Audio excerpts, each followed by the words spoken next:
Class 11 देखिए, question number 32 तक हो चुका था पिछले वीडियो में। इसमें देखिए 33 क्वेश्चन नंबर 33 में ये 4 प्लेट दिए गए हैं। इन 4 प्लेट को एक 10 वोल्ट की बैटरी से जोड़ दिया गया है और इन 2 प्लेट्स को भी आपस में जोड़ दिया गया है। ठीक है, तो यहां पे जो है हमको ये बताना है कि प्रत्येक प्लेट पे चार्ज कितना होगा। प्रत्येक प्लेट का एरिया दिया हुआ है और हमको जो है प्रत्येक प्लेट का चार्ज बताना है। तो ठीक है, पहले हम देखते हैं कि ये प्लेट्स किस कॉम्बिनेशंस में जुड़े हुए हैं। तो ये पे बैटरी है, बैटरी के एक टर्मिनल को हम ए मान लें, दूसरे टर्मिनल को बी मान लें। ठीक है, और यहां पे ये वायर से जुड़ा हुआ है, तो ये भी सी हो गया और ये भी सी हो गया। क्योंकि एक ही वायर से जुड़ा हुआ है तो इनका पोटेंशियल सेम होगा। अब रही बात पोटेंशियल सेम होगा, 1 2 3 4 प्लेट है तो आपको 3 कैपेसिटर मिलेंगे। एग्जाम्पल में मैंने ये प्लेट्स वाले कराए थे आपको। तो ये प्लेट्स कैसे जुड़े हुए हैं? पहला प्लेट जुड़ा हुआ है ए और सी से, तो हमने ए कैसे बनाया और हमने लिख दिया ए और सी। दूसरा प्लेट से तीसरा प्लेट जो कैपेसिटर है ये भी ए और सी है। एक कैपेसिटर हो गया ए और सी का, दूसरा कैपेसिटर भी हो गया ए और सी का। तो एज इट इज हम ऐसे ही जोड़ देंगे। फिर तीसरा प्लेट हो गया सी से बी का, तो सी से बी हम जोड़ देंगे। तो आप देखिए 2 पैरेलल और एक सीरीज में हो गया। फिर जो आपकी बैटरी जुड़ी हुई है वो ए से लेकर बी तक जुड़ी हुई है, ए से लेकर बी तक जुड़ी हुई है। सारे प्लेट इक्वल एरिया है, इक्वल डिस्टेंस है। हम सारे प्लेट का कैपेसिटेंस जो है सी मान लेते हैं। तो इन दोनों का हो जाएगा आपका पैरेलल में है तो 2C हो जाएगा। और 2C और C का अगर हम सीरीज निकालेंगे तो आपको क्या मिलेगा? 2C और C का सीरीज निकालेंगे तो 2C into C upon 2C plus C हो जाएगा। तो आपको मिलेगा 2C square upon 3C, 2/3C मिल जाएगा आपको। ये हो गया नेट कैपेसिटेंस। अब नेट कैपेसिटेंस के बाद आप जो है चार्ज निकालेंगे तो Q इज इक्वल टू आपको मिलेगा CV, तो 2/3C इंटू V आपका 10 है और C की वैल्यू आपको निकालनी पड़ेगी। तो आपको एरिया दिया है, उनके बीच की दूरी दी हुई है और जो है आप निकाल लेंगे। तो कैपेसिटेंस होता है एप्सिलॉन A अपॉन डी। तो एप्सिलॉन A की वैल्यू आप लिखेंगे 96 upon epsilon into 10 to the power minus 12 और D की वैल्यू हो जाएगी 4 into 10 to the power minus 3। 4 mm है तो 4 into 10 to the power minus 3। Epsilon से एप्सिलॉन एलिमिनेट हो जाएगा। इसको करेंगे तो 4 दूना 8, 4 दूना 8 हो गया, 4 चौके 16 हो गया और 10 टू द पावर माइनस 12 है, इधर जाएगा माइनस 9 आ जाएगा। तो ये आपका हो गया C की वैल्यू हम यहाँ पे पुट कर देंगे 24 into 10 to the power minus 9।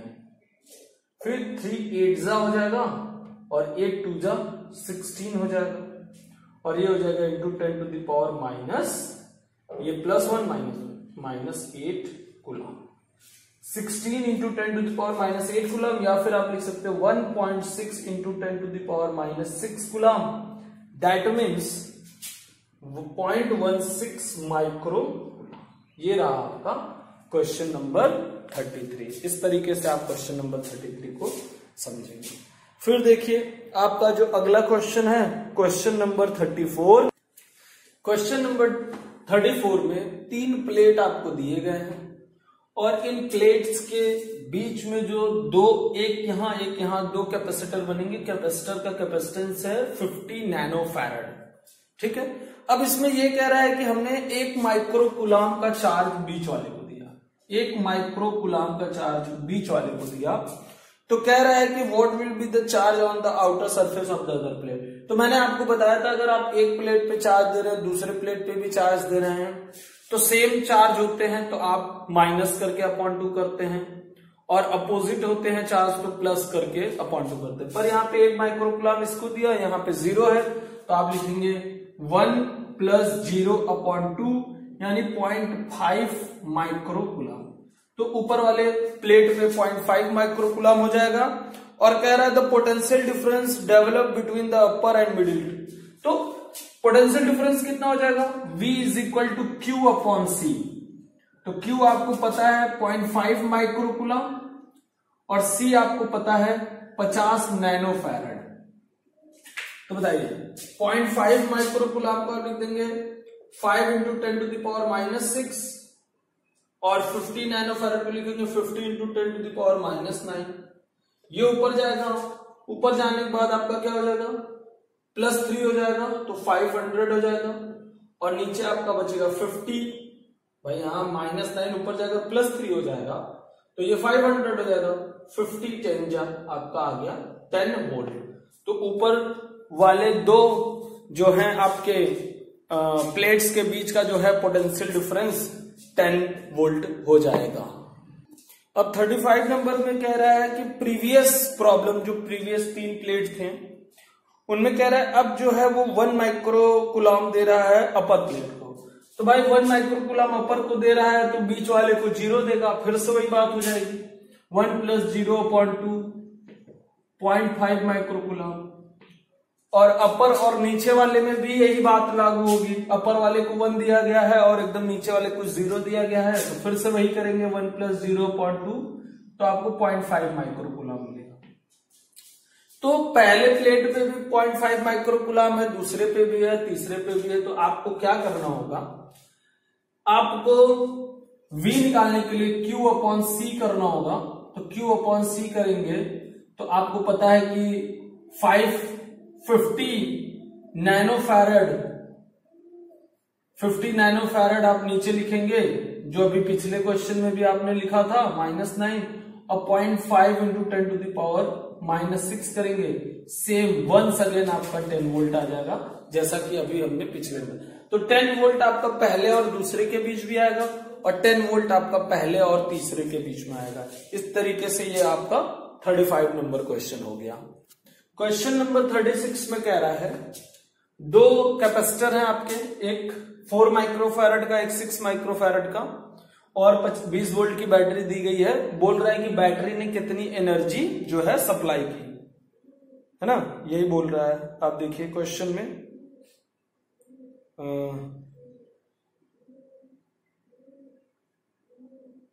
2 capacitor, sorry ये 37 नंबर क्वेश्चन हो गया है, 36 इसके बाद हम लोग कर लेंगे। 4 माइक्रोफैरड और 6 microfarad are connected in series 20 volt, find the energy supplied by the battery. तो देखिए आप ये निकाल लीजिए कि चार्ज कितना सप्लाई हुआ। तो 4 और 6 का आप सीरीज लेंगे तो 4 × 6/4 + 6 तो आपको मिल जाएगा 24/10 2.4 माइक्रोफैरड। तो Q = CV। तो C आपको कितना मिल गया 2.4 और V आपको मिल गया 20। तो आपका हो गया 48 कूलम, 48 माइक्रोकुलम। अब आप जो है निकालेंगे कितना एनर्जी बैटरी ने रिलीज किया। तो एनर्जी बैटरी द्वारा जो रिलीज की गई वो होती है VQ। तो V आपका 20 और Q = 48 माइक्रोकुलम। तो आप जो है 2 8 16 2 4 8 960 माइक्रोजूल। 960 का मतलब हो गया 960 × 10⁻⁻6 जूल और यहां पे हो जाएगा 0.96 10⁻³ यानी मिली जूल। तो आपका आंसर हो गया 0.96 मिली जूल। 36 नंबर में कह रहा है कि 20 पिकोफैरड और 50 पिकोफैरड के 2 कैपेसिटर सीरीज में और 6 वोल्ट की बैटरी से जुड़े हुए हैं। तो आपको इन दोनों का पोटेंशियल डिफरेंस बताना है और इन दोनों पे स्टोर्ड एनर्जी बतानी है। तो चलिए हम निकालते हैं। ये 20 और ये 50 है तो फट से हम क्या करेंगे 20-50 का सीरीज निकालेंगे। तो आपको मिलेगा 20 × 50/20 + 50 70। 1 0 कट गया, 5 2 10 100/7 हो गया पिकोफैरड। अब चार्ज निकालेंगे आप Q is equal to C into V. C into V करेंगे तो आपको मिलेगा 100/7 V इज इक्वल टू 6, तो 600/7 पिको कूलम्ब। अब आप जो है इन दोनों का अलग अलग V1 और V2 निकालेंगे, क्योंकि दोनों पे चार्ज नहीं होगा, तो V1 आपका निकलेगा Q/C1, तो Q/C1 हो जाएगा आपका 600/7 इंटू 20, तो आपका हो गया 30/7 वोल्ट, और V2 हो जाएगा आपका 600/7/50, तो ये हो जाएगा 12/7 वोल्ट। तो दोनों का अलग अलग आपको V मिल गया, 30/7 वोल्ट और 12/7 वोल्ट। अब दोनों पे स्टोर्ड एनर्जी निकालनी है, तो दोनों पे स्टोर्ड एनर्जी निकालनी है। आपको दोनों का Q पता है, तो स्टोर्ड एनर्जी जो होती है कैपेसिटेंस पे एनर्जी का जो फॉर्मूला होता है वो आपका होता है 12Q²/C। तो 12Q²/C कर दीजिए, आपको मिल जाएगा 600 इंटू 600/7 इंटू 7 और इंटू C 1/20 कर दीजिएगा। बाकी आप यहाँ पे जो है पिको का भी 10⁻⁻12 का भी मल्टीप्लाई कर लीजिएगा। तो आपको ये कैलकुलेशन कर लेना है, फॉर्मूले में रख के आपको आंसर मिल जाएगा। ठीक है, तो ये रहा। एक तरीका और है, आप डायरेक्ट भी पोटेंशियल डिफरेंस निकाल सकते हैं। डायरेक्ट कैसे पोटेंशियल डिफरेंस निकाल सकते हैं? अगर आपको चार्ज नहीं पता करना है, डायरेक्ट पोटेंशियल डिफरेंस निकाल सकते हैं। आपको पता है कि 6 वोल्ट 2 हिस्से में बट रहा है, तो वो दोनों हिस्सा किस रेशियो में है? 20:50 यानी 2:5 में है। तो 6 को आप क्या करिए, 7 से डिवाइड कर दीजिए, और 2 हिस्सा जो है इनको दे दीजिए, और जो है 5 हिस्सा इनको दे दीजिए। तो इनका हो जाएगा 12/7 और इनका हो जाएगा 30/7। ये भी तरीका होता है बिना चार्ज निकाले। ठीक है, तो ये एक शॉर्टकट तरीका, लेकिन जो आपका वो मैंने पिछले तरीके बताए वो आपको एग्जाम में उस तरीके से करना होता है। ठीक है, 38 नंबर क्वेश्चन में सारे कैपेसिटर जो है आपके 10 माइक्रोफैराड के हैं, और वोल्टेज जो है आपको जो दिया गया बैटरी 100 वोल्ट का है। तो हम इसका जो है अगर निकालेंगे तो ये 10 है, और ये 10 क्या हो जाएगा इसकी जगह पे, इन दोनों का मिला के आपको 20 मिल जाएगा। 10 20 10 का हम सीरीज करेंगे, 10 20 10 का अगर हम सीरीज करेंगे तो 1/C is equal to 1/10 plus 1/20 plus 1/10, तो आपको मिलेगा 20, तो आपको मिलेगा 20, तो 20 ये हो जाएगा, फिर ये हो जाएगा 2 1 2 5/20 दैट मीन्स 1/4, तो C इज इक्वल टू आपको मिल जाएगा 4 माइक्रोफैराड। नेट C आपको मिल गया, तो Q इज इक्वल टू आपको मिल जाएगा CV 100 into 400 micro coulomb. 400 micro coulomb इस पे भी आ जाएगा, सीरीज में है इस पे भी आ जाएगा। अब देखिए 400 माइक्रो कूलम इन दोनों पे मिला के आएगा, तो दोनों बराबर है, तो बराबर है तो इक्वली डिस्ट्रीब्यूट हो जाएगा। 200 माइक्रो कूलम इस पे चला जाएगा और 200 माइक्रो कूलम इस पे चला जाएगा, क्योंकि सीरीज में सब पे चार्ज सेम होता है और पोटेंशियल अलग अलग। तो यहां पे क्या हो गया कि 400 माइक्रो कूलम है, तो इस पे और ये भी पूरा मिला के सीरीज है इस पे, लेकिन इसमें 2 कैपेसिटर है पैरेलल में और दोनों इक्वल है, इसलिए बराबर बराबर चार्ज ले लेंगे। अगर इक्वल नहीं होता तो हम रेशियो में देते हैं, जो ज्यादा होता है उस पर ज्यादा जाता है, जो कम होता है उस पर कम जाता है। तो इस तरीके से आपका जो है क्वेश्चन नंबर 38 कंप्लीट हुआ। नहीं, इसमें अभी जो है आपको ये चार्ज पता चल गया, अब आपको एनर्जी स्टोर्ड बतानी है। तो मैंने आपको बताया एनर्जी स्टोर्ड का क्या फॉर्मूला लगाएंगे आप, 12Q²/C। तो 12Q²/C लगाएंगे तो 12Q² हो जाएगा आपका 400 इंटू 400, और C Q²/C आपका हो जाएगा 10 माइक्रोफैरेड उसके लिए। तो यहां पे आपका 2 बार माइक्रो कूलाम था, 10 to the power -6, 10 to the power -6, और यहाँ पे एक बार 10 to the power -6 है। ये एलिमिनेट हो जाएगा आपका, ये एक एलिमिनेट हो जाएगा और ये 2 4 जा 8 लिख के 1 2 3 8000 माइक्रो जूल, ये आपका हो जाएगा। फिर या फिर ये 3 जीरो हटाएंगे तो आप 8 मिली जूल भी लिख सकते हैं। ठीक है, इसी तरह आप इन दोनों अलग अलग चार्ज पे हाफ क्यू स्क्वायर बाई सी लगा सकते हैं। तो इस पे अगर आपको लगाना है तो क्यू स्क्वायर आप लिखेंगे 200 माइक्रोकूलम और सी आपका 10 ही रहेगा। ठीक है, तो ये रहा आपका क्वेश्चन नंबर 38। 39 में कह रहा है कि एक कैपेसिटर है, उसमें 4 जूल की एनर्जी स्टोर्ड है। 4 जूल की एनर्जी जो है इस कैपेसिटर में स्टोर्ड है। फिर कह रहा है ये कैपेसिटर एक अपने ही जैसे कैपेसिटर में जाकर जुड़ जा रहा है और उस कैपेसिटर में कोई भी इलेक्ट्रिक फील्ड नहीं थी, कोई भी चार्ज नहीं थे। तो अब बताइए कि अब इस पे स्टोर्ड एनर्जी कितनी रहेगी। अच्छा देखिए, इसमें 4 जूल की एनर्जी है और ये जब इससे कनेक्ट कर जाएगा तो हम इस पे चार्ज निकाल लेते हैं। मान लीजिए इसका कैपेसिटेंस C था, तो 4 = half q square upon C. तो अगर आप Q देख लीजिए तो आपको मिल जाएगा 4 2 जा 8C रूट में। अब यही चार्ज जो है इस पे इक्वली डिस्ट्रीब्यूट हो जाएगा, आधा आधा।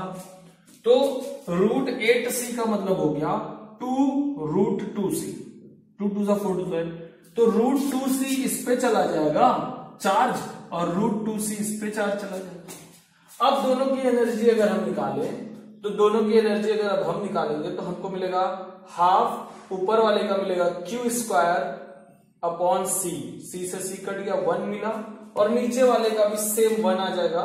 तो टोटल स्टोर्ड एनर्जी हो जाएगी 2 जूल। ठीक है, हमने क्या इसमें कॉन्सेप्ट देखा, हमने पहले इस पे जो है चार्ज निकाल लिया। अब अगर आप इसी को आइडेंटिकल बैटरी से जोड़ देंगे तो चार्ज दोनों पे बराबर बराबर हो जाएंगे। फिर दोनों का अलग अलग हम निकालेंगे, हाफ क्यू स्क्वायर बाई सी 1 आया तो इसका भी 1 आएगा, टोटल मिला के 2 जूल हो जाएगा।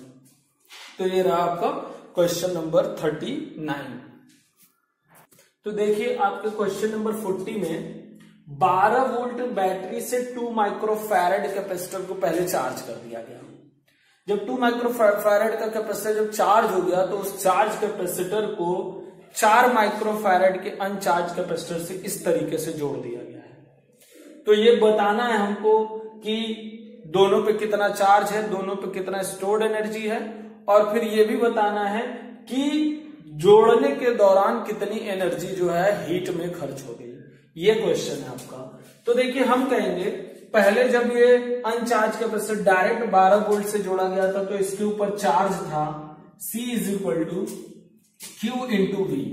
तो आपको मिलेगा 12 × 2, आपको मिला 24 माइक्रो कूलाम का चार्ज था। अब इस 24 माइक्रो कूलाम के चार्ज के साथ जब ये आया और इससे पैरेलल में जुड़ा, तो जब पैरेलल में जुड़ा तो अब यही 24 माइक्रो कूलाम 2 हिस्से में बट गया। तो 2 हिस्से में जब बढ़ गया तो कितना हिस्सा लगेगा उसका, 2 और 4 टोटल 6 हिस्सा लगेगा। 2 इसको मिल जाएगा, 4 इसको मिल जाएगा। तो 24 माइक्रो कूलाम का 6 हिस्सा करेंगे, 2 हिस्सा इसको देंगे और जो है 24 माइक्रो कूलाम का 6 हिस्सा करके 4 हिस्सा इसको देंगे, क्योंकि 2 और 4 6 है टोटल। तो 24 चार्ज था, 24 चार्ज को 6 हिस्से में बांट के 2 हिस्सा ये ले लेगा, 4 हिस्सा ये ले लेगा। तो 6 चुके 24, 4 दूना 8 माइक्रो कूलाम और 6 4 चुके 16 माइक्रो कूलाम। तो 24 माइक्रो कूलाम से यहां पे रह जाएगा 8 माइक्रो कूलाम और यहां पे रह जाएगा 16 माइक्रो कूलाम। अब देखिए, अब हमको यह भी बताना है कि इन दोनों पे स्टोर्ड एनर्जी कितनी है। तो हम कहेंगे इन दोनों पे स्टोर्ड एनर्जी है, इसका लिखेंगे half q square upon C. तो half q square half q square upon C. Q हो गया 8 micro coulomb into 8 micro coulomb upon C 2। तो 2 4 2 जा 2 8 जा 16 माइक्रो जूल आ जाएगा, 16 माइक्रो जूल आ जाएगा। और देखिए इस पे कितना बचेगा आपका, हाफ क्यू स्क्वायर 8 इंटू 8/4, तो 8 कट गया तो आपका हो गया 8 माइक्रो जूल। तो इन दोनों पे बाद में टोटल कितना एनर्जी बचा, 8 और 16, टोटल हो गया 24 माइक्रो जूल टोटल जोड़ने के बाद बचा। अच्छा जोड़ने के पहले देखा जाए इस पे कितना था, जोड़ने के पहले पूरा 24 जो है 2 पे था, तो हाफ क्यू स्क्वायर 24 इंटू 24/2, तो 4 छक 6 चौके 24 और 6 गुना 12 2 14, 144 माइक्रो जूल पहले था और जोड़ने के बाद बचा 24 माइक्रो जूल। तो 144 माइक्रो जूल में से 24 माइक्रो जूल अगर हम घटा दें तो 144 माइनस 24 आपका बचेगा 120 माइक्रो जूल। ये जो 120 माइक्रो जूल एनर्जी है, ये एनर्जी जो है आपकी हीट में खर्च हो गई, क्योंकि पहले टोटल थी जो है 144 माइक्रो जूल, जब हमने सिर्फ 24 माइक्रो कूलाम दिया था 2 को। अब भाई 2 को आपने 12 से जोड़ा था तो इस पे 24 माइक्रो कूलाम था, तो हमने निकाला हाफ क्यू स्क्वायर अपॉन सी, 124 माइक्रो जूल है। जब इसको हमने 4 वोल्ट की 4 माइक्रो कूलाम के कैपेसिटर से जोड़ा तो चार्ज अलग अलग, ये 24 माइक्रो कूलाम अलग अलग डिस्ट्रीब्यूट हो गया, एक पे 8 आ गया, एक पे 16, तो एक का एनर्जी मिला 16 माइक्रो जूल, है ना, देख लीजिए आप, और एक का मिला आपको जो है 8 माइक्रो जूल, क्योंकि आप करेंगे क्यू स्क्वायर बाई सी और यहां पे क्यू स्क्वायर बाई सी आपको करना होगा 16 गुणे 16 सॉरी 16 इंटू 16, तो आपको मिल जाएगा कितना 8 2 16 गुना 32, यहां 32 माइक्रो जूल हो जाएगा और टोटल आपका हो जाएगा 32 और जो है 16,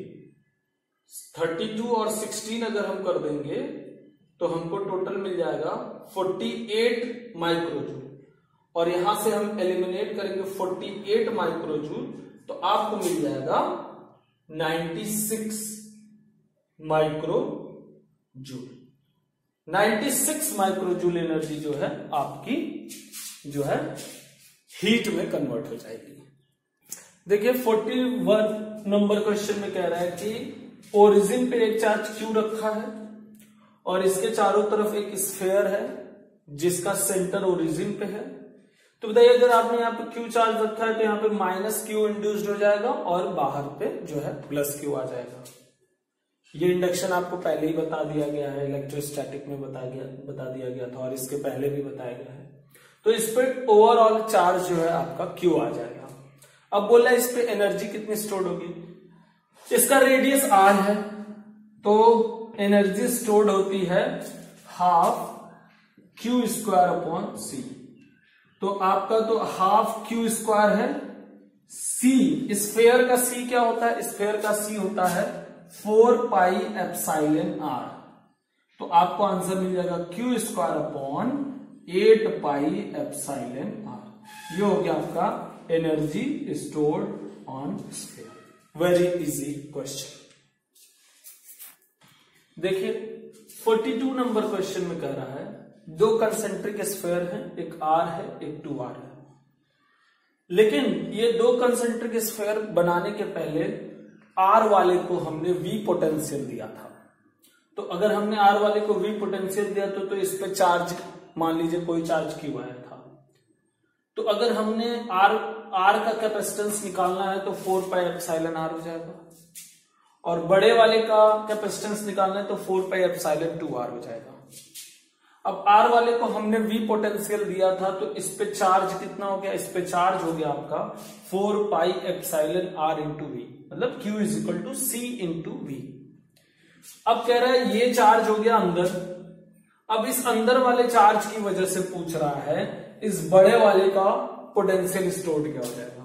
तो अंदर वाले चार्ज की वजह से बड़े वाले का पोटेंशियल स्टोर्ड जो हो जाएगा वो आपका हो जाएगा half q square upon C. तो हाफ क्यू स्क्वायर की जगह हम लिख देंगे 4 pi epsilon square R square V square, और अपॉन सी में लिखेंगे 4 पाई एप्सिलॉन 2r। तो 4 पाई एप्सिलॉन से 4 पाई एप्सिलॉन एक कट जाएगा, एक आर से एक आर कट जाएगा, 2 2 जा 4 से 4 कट जाएगा, और आपका बचेगा pi epsilon R V square. ठीक है, अब यही चार्ज आपको आउटर सरफेस पे भी मिलेगा, तो वो बी वाले पॉइंट में पूछ रहा है, show that the electrostatic field energy store outside the sphere 2r is equal that the store with in. तो ये विद इन का हो गया, बाहर भी यही क्यू चार्ज आपको मिलेगा, बाहर का भी आप निकालेंगे एनर्जी तो वो भी आपको यही मिलेगी। ठीक है, तो इस तरीके से आपका क्वेश्चन नंबर 42 होगा।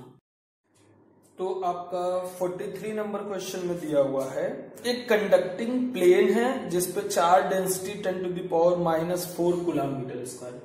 तो एक कंडक्टिंग प्लेन हो गई आपकी कंडक्टिंग शीट, उस पे चार्ज डेंसिटी हो गया 1 × 10 टू द पावर -4 कूलम पर मीटर स्क्वायर, और इसके सामने एक क्यूब रखा हुआ है जिसका प्रत्येक साइड 1 सेंटीमीटर का है। तो कह रहा है इस क्यूब में स्टोर्ड एनर्जी क्या होगी। तो देखिए, स्टोर्ड एनर्जी पर यूनिट वॉल्यूम का फॉर्मूला होता है हाफ सिग्मा ई स्क्वायर। तो हमने जो है half epsilon E square, half epsilon E square, तो हमने लिख दिया हाफ एप्सिलॉन, और चार्ज कंडक्टिंग शीट का जो ई होता है वो होता है sigma upon epsilon. Charge conducting sheet का जो इलेक्ट्रिक फील्ड का फॉर्मूला होता है वो होता है सिग्मा अपॉन एप्सिलॉन, हमने यहाँ सिग्मा अपॉन एप्सिलॉन रख दिया। तो यहाँ पे आपका एक एप्सिलॉन से एक एप्सिलॉन कट जाएगा, एक एप्सिलॉन बचेगा, और सिग्मा इंटू सिग्मा, सिग्मा की वैल्यू 10 टू द पावर -4 है, 10 to the power -4 10 to the power -4 हो जाएगा 10 टू द पावर -8, और आपका बचा नीचे 2, और एप्सिलॉन की वैल्यू होती है 8 × 8 5 × 10 टू द पावर -12। तो मैंने 8.8 ले लिया है। यहाँ पे आपको मिला 10 टू द पावर 4 अपॉन, यहाँ 8 में से 12 जाएगा, ऊपर 4 बचेगा, और यहाँ पे 17.6। तो 10 टू द पावर 4 में से 100 निकाल के हमने 17.6 से डिवाइड किया, तो आया 5.68 × 10 टू द पावर 2। तो ये हो गया energy stored per unit volume. तो इसका वॉल्यूम कितना है, तो हम निकालेंगे energy is equal to 5.68 × 10 to the power 2 into इसका वॉल्यूम। तो इसका वॉल्यूम हो जाएगा 10 टू द पावर -2 का क्यूब, और जैसे ही 10 टू द पावर -2 का क्यूब करेंगे -6 हो जाएगा, और आपको मिलेगा 5.68 × 10 टू द पावर -4 जूल। ये हो गया एनर्जी स्टोर्ड जो है इस क्यूब। सिंपल सा था, सिर्फ फॉर्मूला लगाना था energy stored per unit volume का। आपको इसका फॉर्मूला पता होना चाहिए कि इसका ई क्या होता है, सिग्मा अपॉन एप्सिलॉन। फिर जो भी energy stored per unit volume आया, जो भी वॉल्यूम है आप उससे क्या कर देंगे, मल्टीप्लाई कर देंगे। देखिए क्वेश्चन नंबर 24 में आपको दिया हुआ है कि एक पैरेलल प्लेट कैपेसिटर है जिसका एरिया 20 सेंटीमीटर स्क्वायर है, जिसके बीच की दूरी, दोनों प्लेट के बीच की दूरी 1 mm है, और उसको 12 वोल्ट पोटेंशियल डिफरेंस दिया गया। तो 12 वोल्ट पोटेंशियल डिफरेंस दिया गया, फिर उसके बाद जो है उस प्लेट की दूरी को 1 mm से बढ़ा के 2 mm कर दिया गया। ठीक है, अब जब 1 mm से बढ़ा के 2 mm कर दिया गया, तो अब उसमें पहला क्वेश्चन आपको पूछा गया है, calculate the charge flow through the circuit during this process. तो पहले हम क्या करेंगे, कैपेसिटेंस निकालेंगे जब वो 1 mm की दूरी पे था, तो एप्सिलॉन A/d, तो हमने एप्सिलॉन A/d निकाला, तो हमको मिला 2 एप्सिलॉन। ठीक है, अब d पे 1 mm की जगह 2 mm हो गया, तो अब ये 2 से डिवाइड हो जाएगा, तो नया वाला जो कैपेसिटेंस मिला वो आपको 2 एप्सिलॉन के बदले एप्सिलॉन मिल जाएगा। भाई 2 से डिवाइड हो जाएगा, तो जो 2 एप्सिलॉन मिला था वो एप्सिलॉन मिल जाएगा नया। पहले क्या चार्ज था, पहले V बैटरी से जुड़ा था, तो Q = C × V, यानी 24 एप्सिलॉन था, और बाद में आपका क्या चार्ज रह गया, 12 एप्सिलॉन रह गया। तो 24 एप्सिलॉन चार्ज से 12 एप्सिलॉन चार्ज आ गया, तो कितना चार्ज फ्लो किया, 24 एप्सिलॉन के बाद 12 बचा, तो 12 एप्सिलॉन चार्ज जो है फ्लो कर गया। और 12 एप्सिलॉन की वैल्यू होती है 1.06 into 10 to the power minus 10 coulomb. आप इसको कैलकुलेट कर सकते हैं एप्सिलॉन की वैल्यू रख के। तो ये हो गया आपका A answer. Question number B में क्या कह रहा है? बी में कह रहा है how much energy absorb by the battery during this process. तो बैटरी कितना है, क्योंकि 24 से 12 हुआ तो बाकी 12 एप्सिलॉन जो है बैटरी में चला गया। तो बैटरी का वर्क डन कितना हो जाएगा? V into Q. V 12 था और Q आपका आया हुआ है इतना, तो हमने इसको सॉल्व किया तो आगे 12.7 into 10 to the power minus 10 joule. ये आपका जो हो गया बाद में जितनी एनर्जी बैटरी में आ गई, क्योंकि बैटरी की एनर्जी होती है VQ। तीसरा कह रहा है calculate the stored energy in the electric field before and after the process. तो before and after the process, अब बताइए बिफोर वाले में आप क्या लिखेंगे? बिफोर वाले में आपको पहले वाला चार्ज ले लेना है और आपको लिखना है हाफ क्यू स्क्वायर अपॉन सी। आपको पहले वाली देखिए इसमें पूछ रहा है सी में calculate the stored energy in the electric field before and after the process. तो बिफोर क्या हो जाएगा? Half q square upon C. तो हाफ क्यू स्क्वायर में ये लिखेंगे और सी की वैल्यू ये लिखेंगे। अब बाद में क्या लिखेंगे? हाफ क्यू स्क्वायर ये लिखेंगे और सी की वैल्यू ये लिखेंगे। तो हाफ क्यू स्क्वायर अपॉन सी पहले और हाफ क्यू स्क्वायर अपॉन सी बाद में। पहले वाले क्यू स्क्वायर में ये क्यू लिखना है और ये सी लिखना है, बाद वाले में ये क्यू और ये सी लिखना है। तो आपको पता चल जाएगा, सीधे सीधे फॉर्मूला है। डी वाले में कह रहा है using the expression for the force between the plates find the work done by the person pulling the plates. भाई फोर्स वाला फॉर्मूला लगाना है, तो W work done is equal to होता है F इंटू डी, और F का formula होता है इसमें Q square upon 2A epsilon I into D. तो Q square upon 2A epsilon में हम Q की वैल्यू रख देंगे 12 एप्सिलॉन, D की वैल्यू रख देंगे जो आपका 1 से 2 तक ले जाने में डिस्प्लेसमेंट है, तो 10 टू द पावर माइनस 3। इसको रख के आप सोल्यूशन बना लीजिएगा। कैलकुलेशन करना है, कैलकुलेशन आप कर लेंगे, ठीक है। फिर इसमें पूछ रहा है कि find the so that and justify no heat is produce during this transfer. भाई अगर एक आदमी फोर्स लगा के आप वो बढ़ा रहा है तो जो वर्कडन में कमी आती है वो आदमी के द्वारा किए गए वर्कडन में कन्वर्ट हो जाता है, तो इसलिए उस दौरान कोई हीट प्रोड्यूस नहीं होती, क्योंकि जो इस एनर्जी स्टोर्ड और इस एनर्जी स्टोर्ड का डिफरेंस आएगा वो आदमी के वर्कडन में ही खत्म हो जाएगा, तो इसलिए हीट जो है नहीं रिलीज होती है, ठीक है।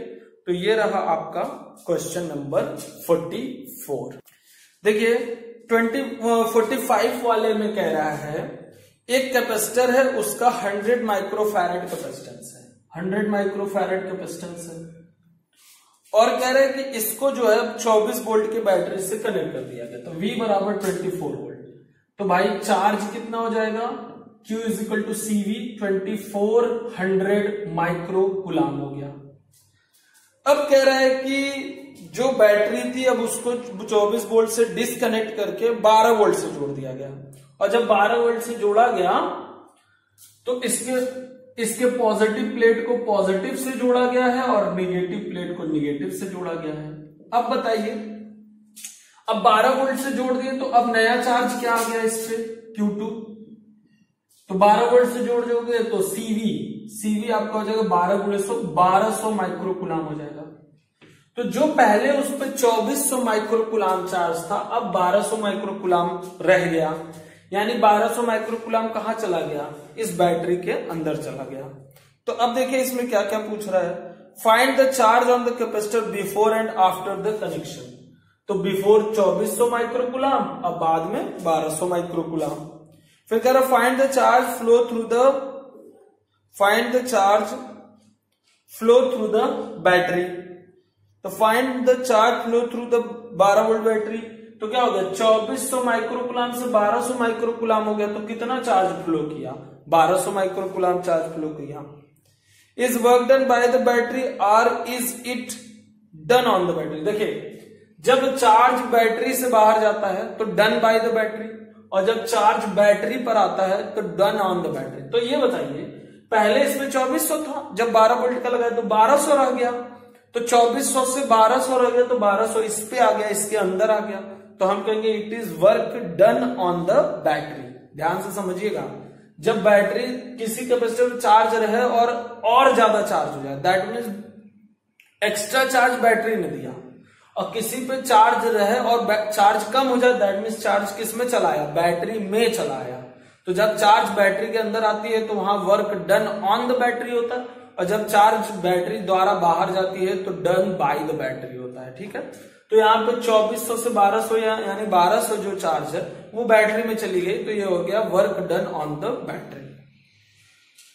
फाइंड द मैग्नीट्यूड, VQ कर लीजिएगा, तो work done on the battery हो गया 1200 माइक्रो कूलम गुणे 12, तो 144 माइक्रो जूल। तो अगर हम इसको लिखना चाहें तो 14.4 मिली जूल लिख सकते हैं। ठीक है, इसके बाद देखिए find the decrease in electrostatic field energy. तो पहले कितना था, हाफ क्यू स्क्वायर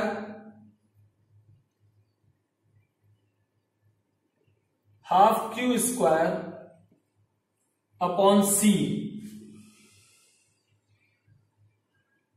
और बाद में क्या हो जाएगा, पहले इतना था एनर्जी स्टोर्ड, बाद में कितना हो जाएगा एनर्जी स्टोर्ड, हाफ।